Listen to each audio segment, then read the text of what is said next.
Oras natin, 6:02 a.m. Inventor mula Tublay, Benguet, binigyan ng parangal at resolution of commendation mula sa Benguet Provincial Capital. Alam nyo ba kung ano kanyang naimbento? Ano daw? Okay, detalye ni Freddy Rolod. Hindi ko rin alam eh. Ha? Sige. Freddy!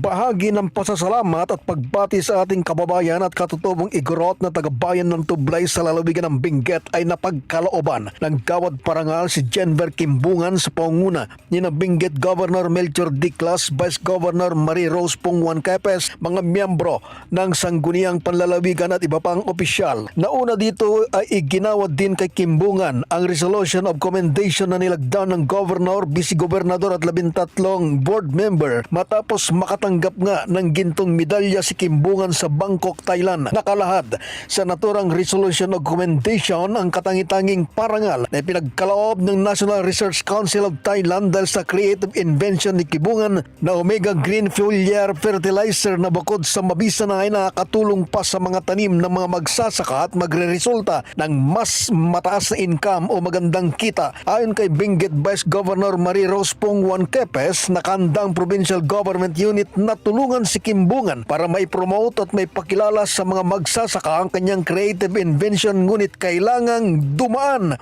o sumailalim muna sa trial ang kanyang invention fertilizer. Kinakausap ko siya kanina kung pwedeng mag-trial kasi ang mga farmers hindi sila gagamit ng basta-basta without any trial. So pag nabigay niya yung magandang trial, kami mismo ang mag-advertise, no? Kasi ginawa rin ng isang kasama natin from Benguet, why not tulungan, no? Samantala ay nagpayag din ng pagbati ang ilan sa mga miyembro ng Sangguniang Panlalawigan ng Benguet dahil sa husay at galing na ipinamalas ng igorot inventor hanggang naibalita din sa iba't ibang bahagi ng Asia at iba pang bansa.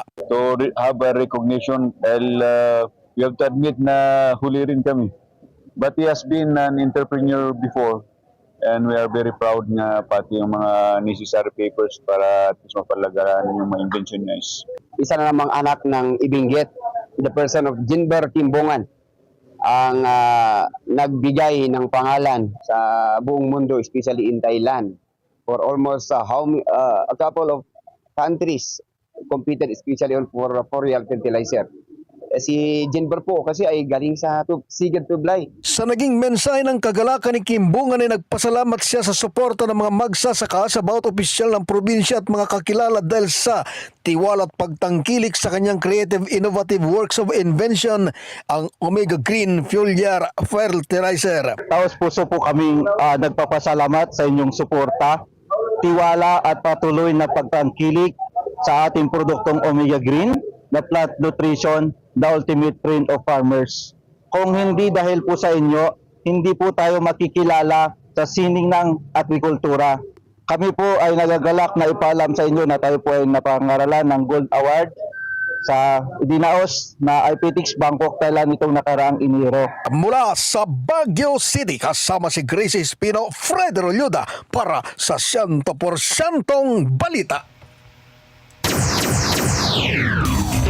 Yakap program ng PhilHealth patuloy na pinapatupad sa Northern Mindanao.